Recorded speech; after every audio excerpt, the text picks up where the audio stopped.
Capítulo de número 24. Nós vamos ler a partir do verso de 32, uma leitura um pouco mais extensa, no sentido de buscar um pouquinho mais versículos anteriores, aqueles que eu quero usar nesta noite.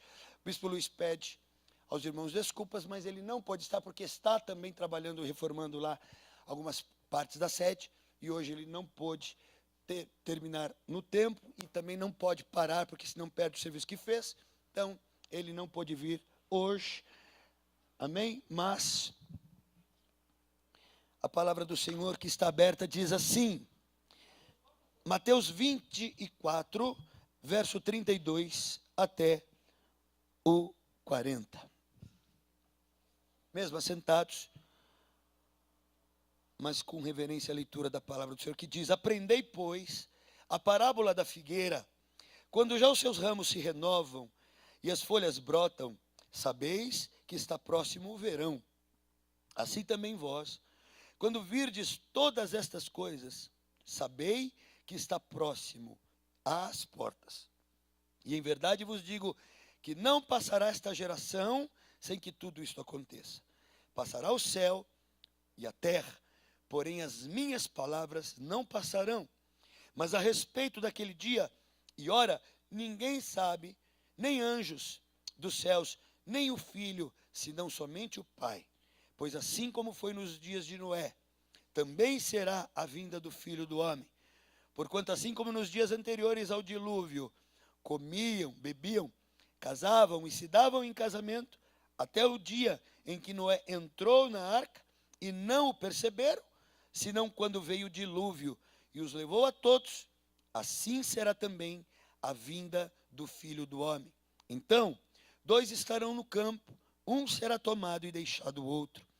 2 estarão trabalhando num moinho, uma será tomada e deixada a outra. Portanto, vigiai, porque não sabeis em que dia vem o vosso Senhor. Amém? Até aí, Pai, tua palavra foi lida. Senhor amado, e agora precisamos que o teu Espírito me use, para que seja, Senhor amado, uma palavra, Senhor, que seja necessária. Nem sempre, Senhor amado, a desejada pelos ouvidos, mas aquela necessária ao coração. Portanto, o Senhor usa a minha vida, para que não fale o que deseja o homem, Senhor, mas eu fale o que deseja o teu Espírito para a tua igreja. Assim, ó Pai, nós condenamos agora, Pai, e manietamos, lançamos fora, amordaçamos tudo aquilo que se levanta contrário à tua palavra. Senhor, e te pedimos, Senhor, o espírito de sabedoria, discernimento, para que todos que estão consigam compreender, Sage, nesta noite, aplicá-la nos corações e na vida. Vamos assim em nome de Jesus. Amém e amém. Queridos, quero falar contigo nesta noite sobre redenção. Redenção, amados, na realidade é um ato de Deus. Não poderia ser de outro homem e nenhuma outra força que senão a de Deus. Somente Deus pode ter o ato remidor, o ato remissivo, o ato, queridos, que na realidade constitui-se em salvar. Ato ou efeito de redimir é remir, salvar, ajudar, aleluia, com recursos capazes de livrar alguém de uma situação aflitiva e perigosa. Então, amados, o ato de remir, o ato redentor, vem da parte de Deus e vem, em princípio, mais estampado como ato de salvação. A palavra de Deus diz, e todos nós sabemos, porque todos nós nesta sala, um dia estivemos apartados de Deus, os nossos pecados nos faziam separação entre nós e o nosso Deus. Porque a Bíblia diz que o salário do pecado é a morte, mas o dom gratuito de Deus é a vida eterna. Então, o dom gratuito se manifesta exatamente através do ato redentor que está em Cristo Jesus. Para isto, Cristo morreu na cruz do Calvário. Para isso, Ele derramou o seu próprio sangue. O sangue derramado no Calvário, Ele, aleluia, é a propiciação para perdão de todos os pecados, que agora o homem com o Espírito Santo dentro de si, ele entende, ele concebe no entendimento, pequei contra Deus, então agora vem um sentimento terrível, porque o crente, o santo salvo, aquele que está destinado a ser remido, aleluia, ele quando peca, ele sente uma agulhada no seu coração, a sua mente acusa, o seu coração acusa, a sua constituição física sofre, seu espírito se abala. Então, amados, a fim de que, tendo esses sintomas ruins, o crente, o salvo, o remido, ele então confesse o pecado ao Senhor, e aí então estabeleça de novo essa ponte de ligação entre Deus e o crente, amém? Porque Deus só se relaciona com aquele crente que está sempre nesse processo de santificação. O processo de santificação, ele é um processo também operado por Deus, a partir do ato redentor. E o ato redentor, redenção significa salvação. Mas, amados, ele também significa uma ajuda ou um recurso que Deus me envia, que Deus te envia, capaz de livrar-nos de alguém ou de uma situação aflitiva ou perigosa. Por quê? Porque quando você entregou a sua vida a Jesus, você estabeleceu, aleluia, com Deus um concerto. Deus estabeleceu um concerto contigo, comigo e com todo aquele que aceita a Jesus como seu Salvador. E a proposta é salvação. A proposta é vida eterna. A proposta é, findando esta vida terrena, estaremos imediatamente num abrir e piscar de olhos diante do Senhor. E agora, Deus, o Senhor Jesus, estará diante do portão eterno. Ele então abrirá este portal e dirá: entrai, filho meu, para o gozo eterno, para o gozo da vida eterna. Entrai, amado meu. Agora, numa condição espiritual, vida física findou-se, acabou. Agora é a eternidade, é a vida eterna com Cristo. Porém, antes que isso aconteça, e eu acho que ninguém aqui quer morrer hoje, que venha o arrebatamento hoje, mas eu não quero morrer hoje, amém? Porque há duas de nós, Deus, findando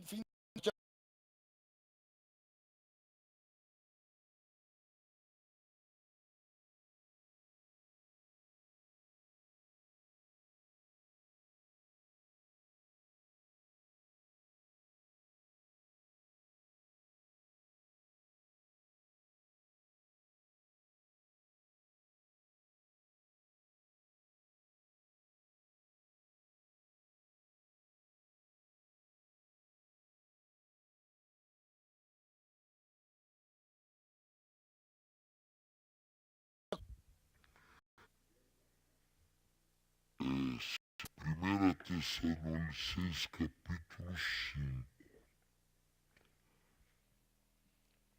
Perdão, Betão. 4. Final do 4, começo do 5, viu? 4:13, põe lá. É que o Beto precisa dar especificado o título, o texto para poder colocar. É isso? Amém. Olá. Então, amados, deixa eu abrir um parênteses antes de ler. Eu tive toda uma criação, ministerial na Igreja Batista desde pequenininho, né?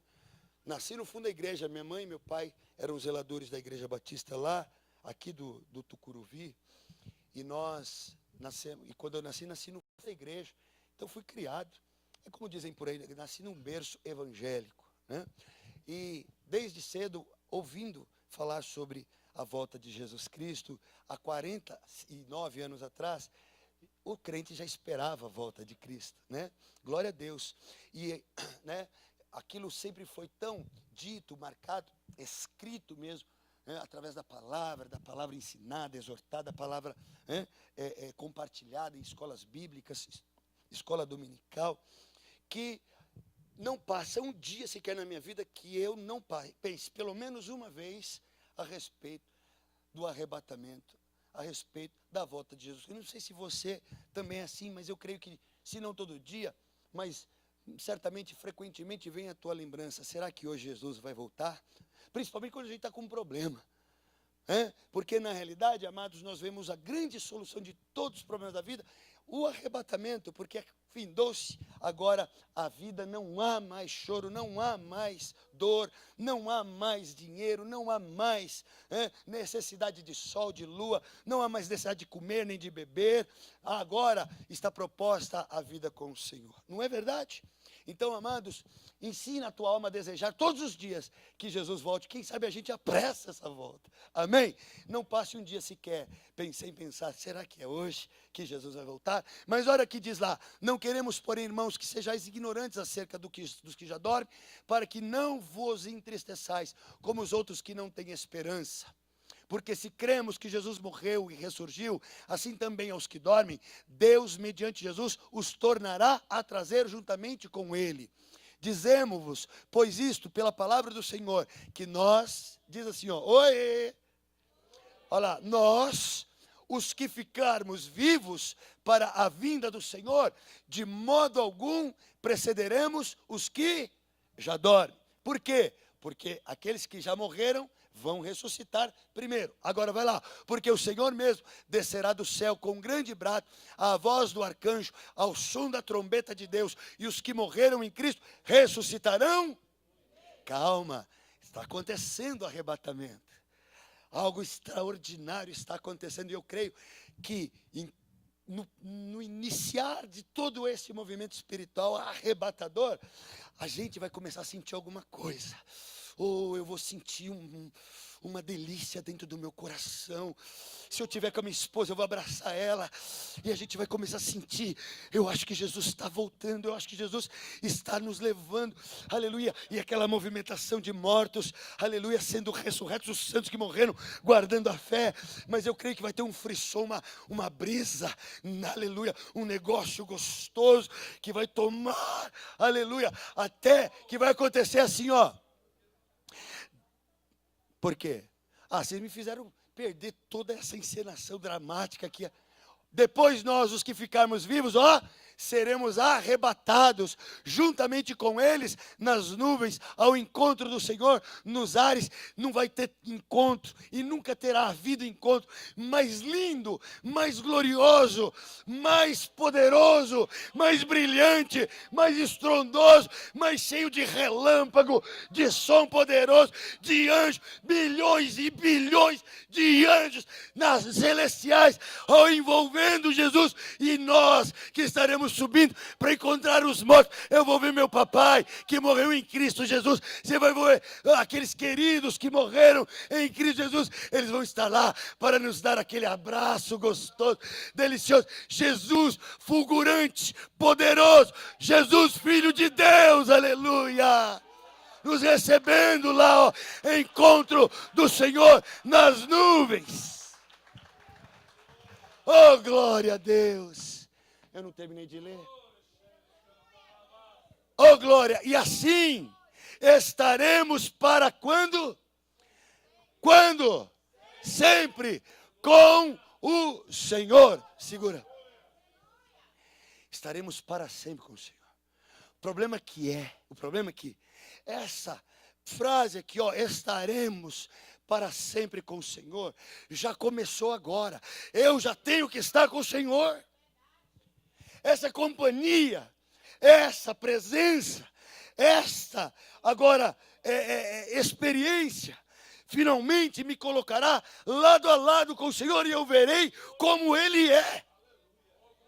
Mas, enquanto Ele é invisível aos meus olhos, eu como crente tenho que estar já numa certa, aleluia, atmosfera de ares espirituais, oh glória a Deus, mesmo não vendo, mas desejando e permanecendo na presença dEle.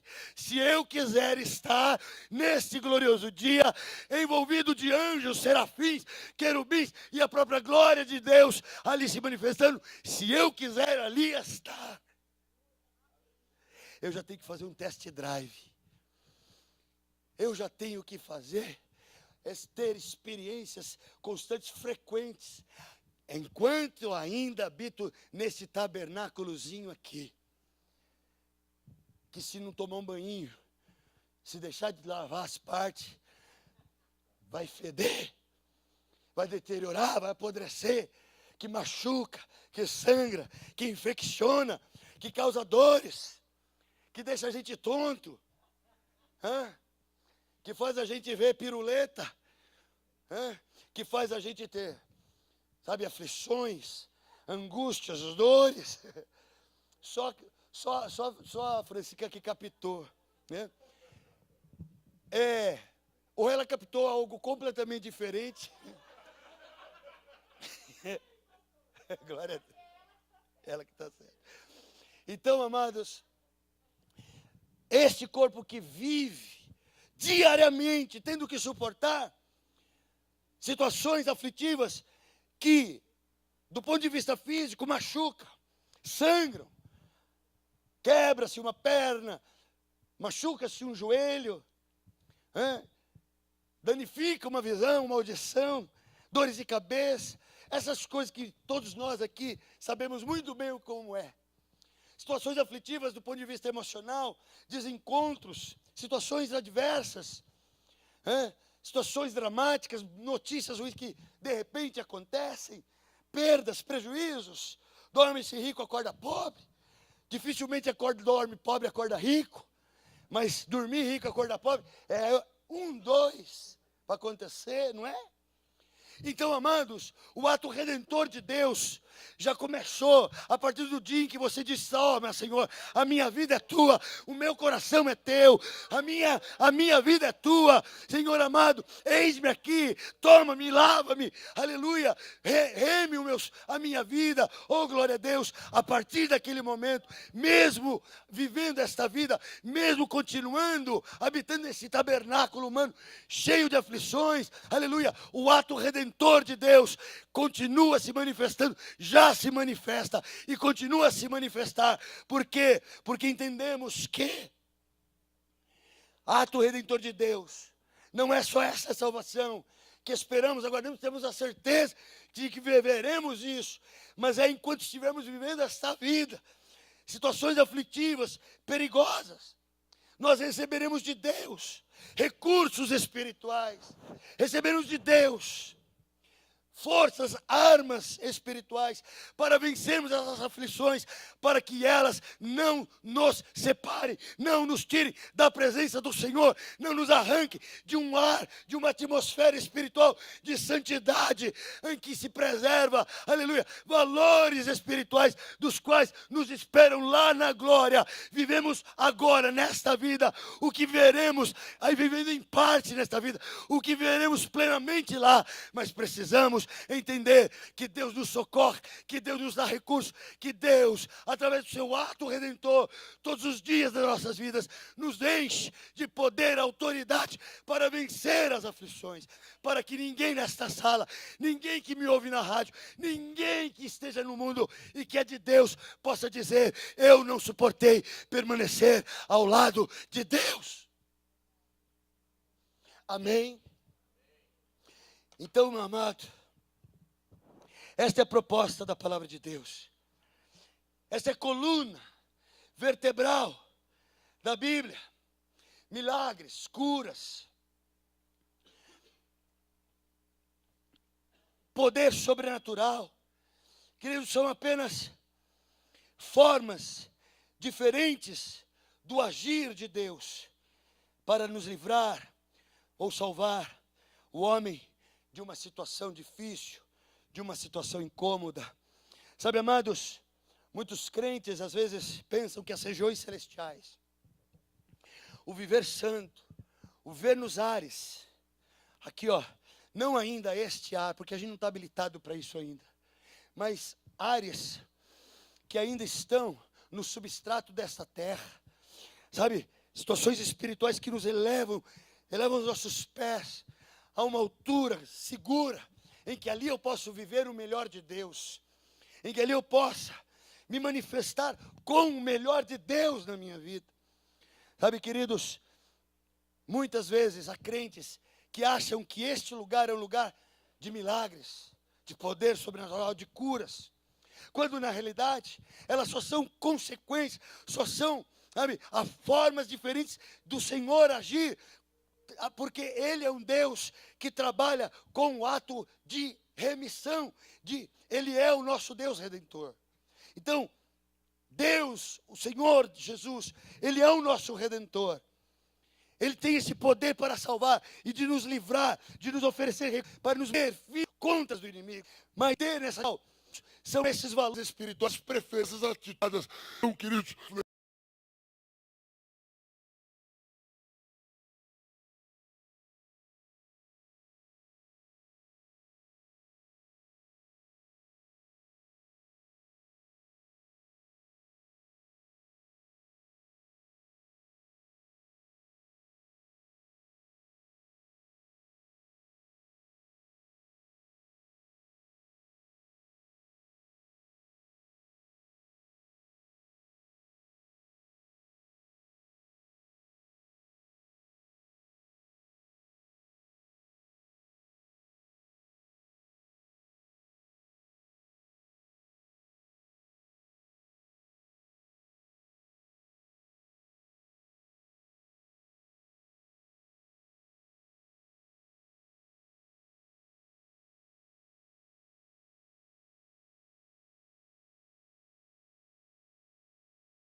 E dali não sai, porque não há para onde Deus deva ir, porque Ele é, porque Ele está, porque Ele habita e pronto. O que acontece é que o homem se distancia. O homem, ele por causa do pecado. Esse pecado que nós, muitas vezes, quase que frequentemente, quase não frequentemente, somos assediados por este pecado que está em mim, está em você, é a natureza. Amados, a Bíblia diz então que se multiplicou demais essa iniquidade. Então Deus se viu obrigado a exterminar a carne do pecado. Não o pecado da carne. É diferente, essa é uma outra dispensação. Deus então se vê obrigado a extinguir o homem da face da terra. Ele aniquilaria.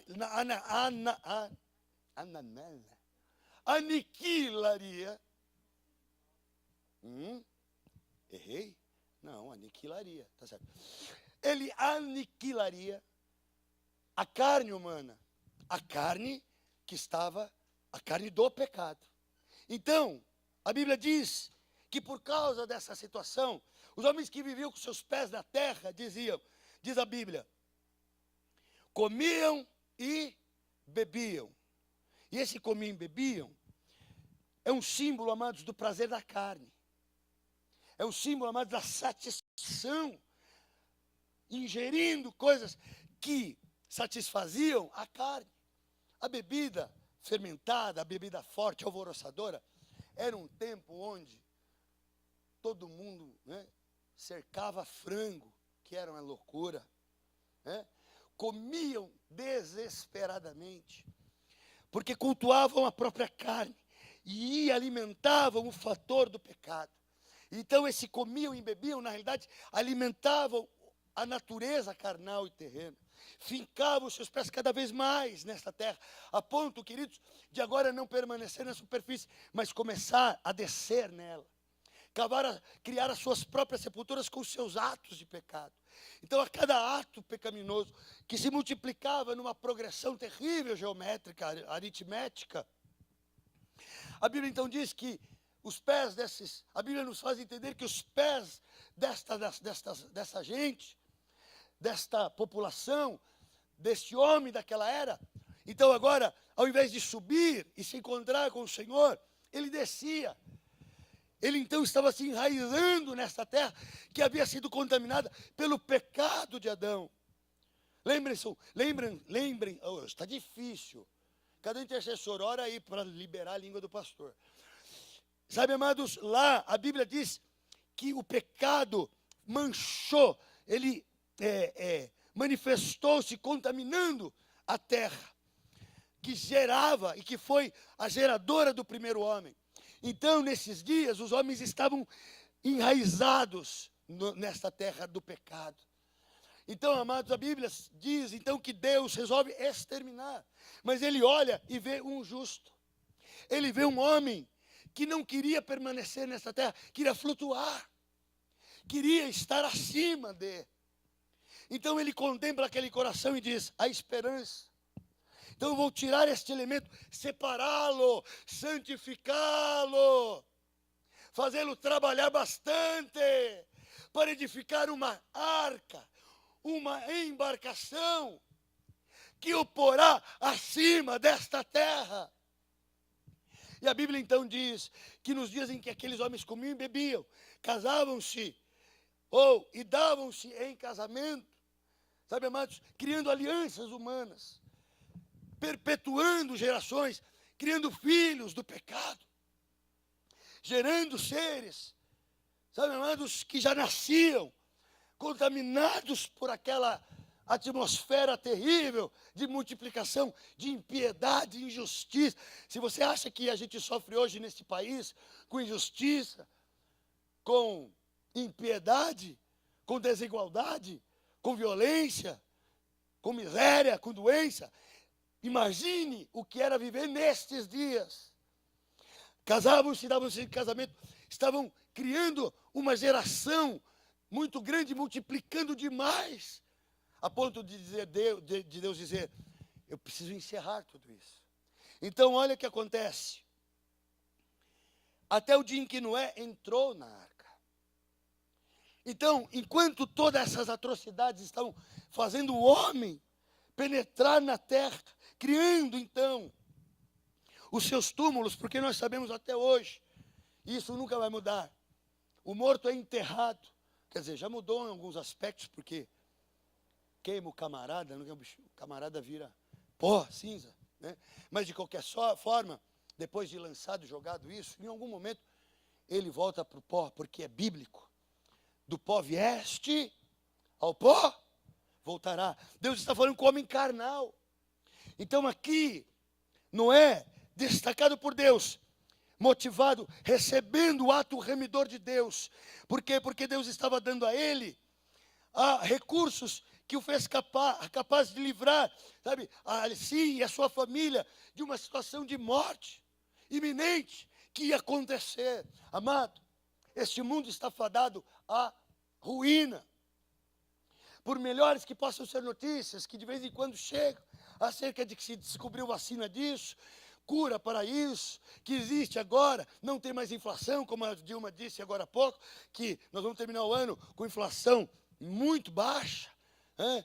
Acredite, quem quiser, de que vão se construir cadeias, que vão se fazer isso, que vai se fazer aquilo, notícias que tentam encorajar um pouco as pessoas.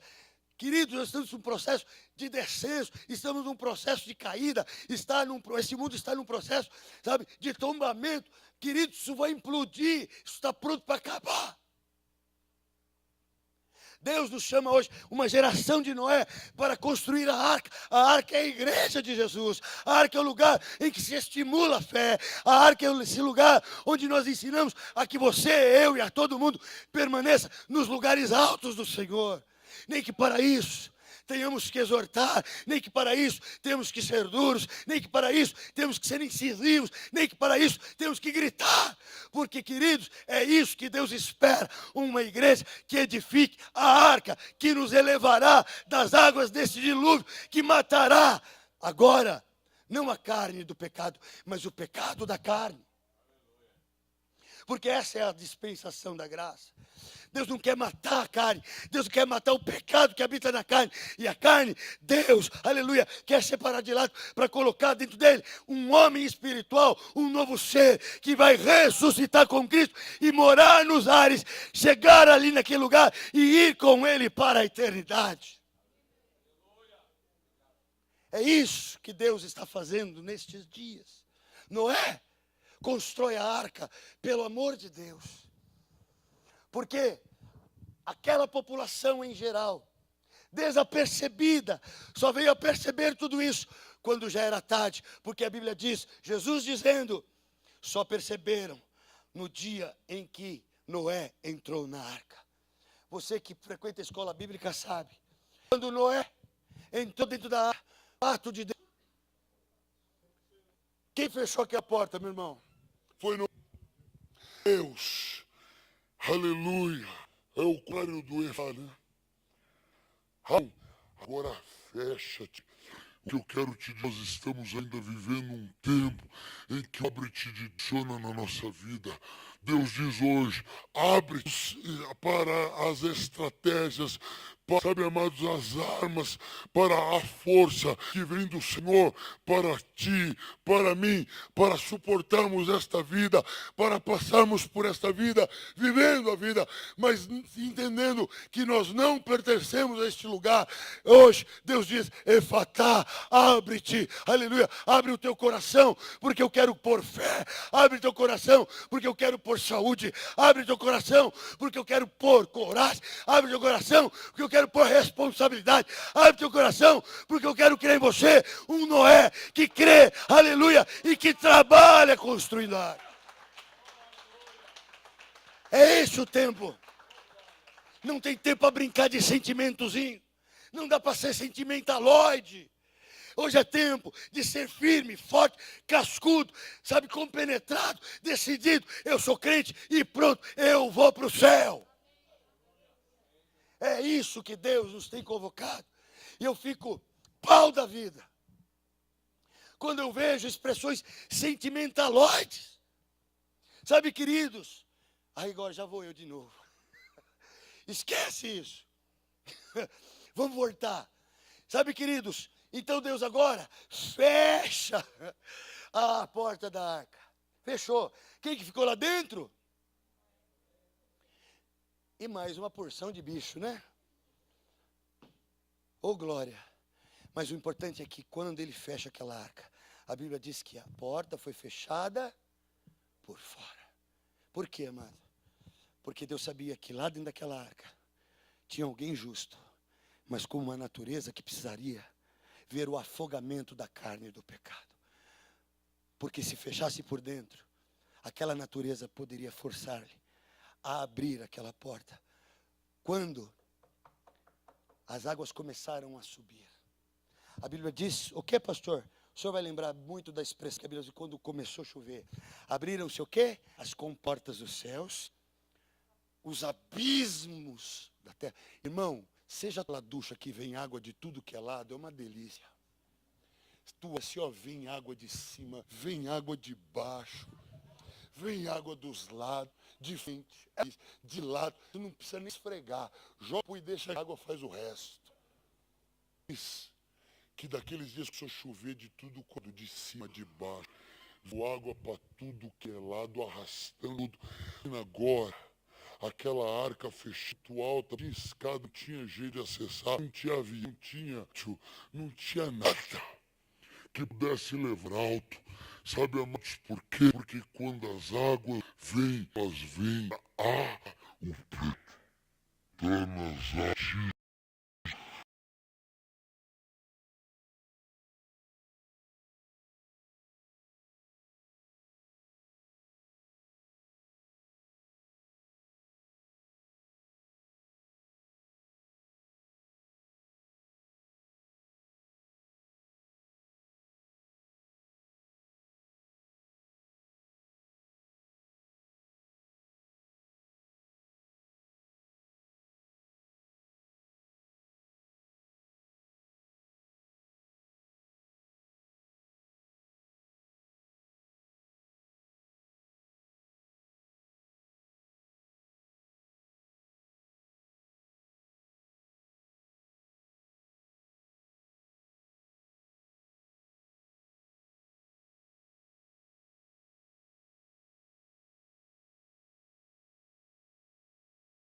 enquanto o outro não ama.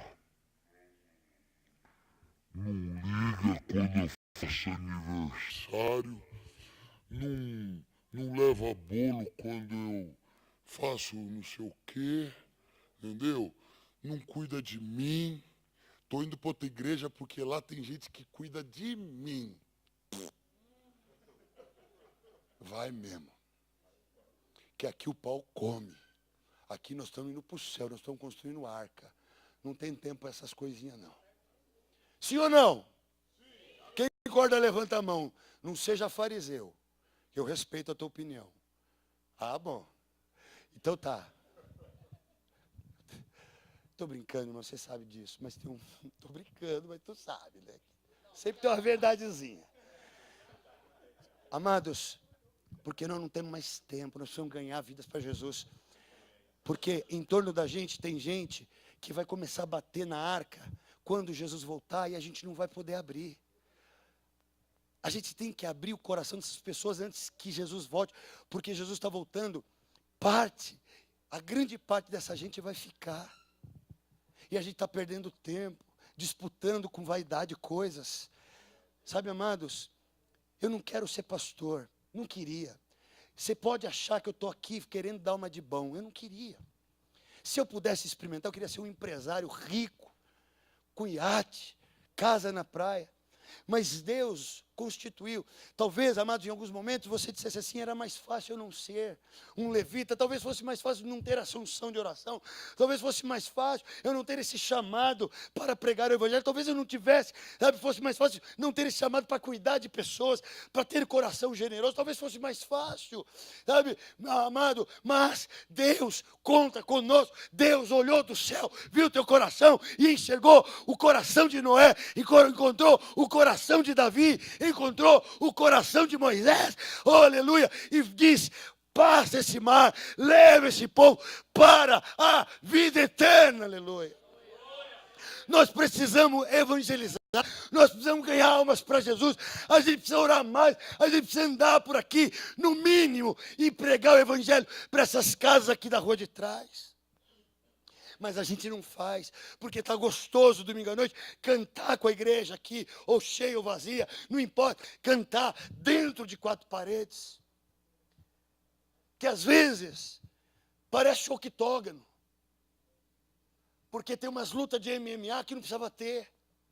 Um luta jiu-jitsu, o outro luta muay thai, e sai no braço, medindo força, trazendo para si companheiros da sua visão contrária ou diferente. Nós precisamos, amados, deixar isso de lado e entender que aqui só há um desejo: edificar a arca. Eu não desejo outra coisa, só desejo levar um povo de Deus a construir uma arca, para que muitos possam entrar, os camelos que estão por lá, as girafas que estão por lá, sabe, os elefantes que estão lá, as onças, sabe, os lobos, as serpentes, sabe, tudo aquilo que está lá fora, entrar aqui para estar sobre as águas do dilúvio. Amém? Vamos fazer isso, amados. A gente precisa se perdoar, a gente precisa se suportar, a gente precisa chacoalhar. Amém? Como foi que você fez com ele aí? Faz de novo, deixa eu ver. Faz. Top. Aqui dentro eu sou autoridade. Entendeu? Olha lá. Isso, gostei. Agora ficou mais legal ainda. Amém? Vamos fechar os nossos olhos, queridos. Vamos orar a Deus. Amado, é só isso. Amém? Porque nós estamos rumo, aleluia, ao ascenso e não ao descenso. Nós estamos subindo e não estamos descendo. Amém? Nós não podemos retroceder 10 anos atrás. Nós temos que andar 10 anos para frente. A gente tem que remir o tempo. E aquilo que, havendo disposição no nosso coração, o que ia durar 10 anos para acontecer, nós estamos fazendo 13, não estamos, irmãos? Deus pode dar mais 13 anos no próximo 6 meses de resultado. Amém, amados? Você crê que pode ter 13 anos de resultado em 6 meses, se nós mudarmos a nossa visão, se a gente andar com vida correta, com boa fama entre os homens, guardando as nossas vidas do erro, vivendo aqui, sabe, suportando, gostando ou amando, não importa. respeitando, sendo fiel, indo, fazendo aquilo que a gente tem que fazer, sabe, amados? Condenando o erro na vida do irmão, pastores, presbíteros, nós precisamos entender que se o irmão está andando errado, não adianta passar a mão na cabeça, chega e fala no amor, mas fala, pelo amor de Deus, porque daqui a pouco a porta vai fechar, e quando batem lá na porta, deixa-me casar, não vamos fazer nada por Deus,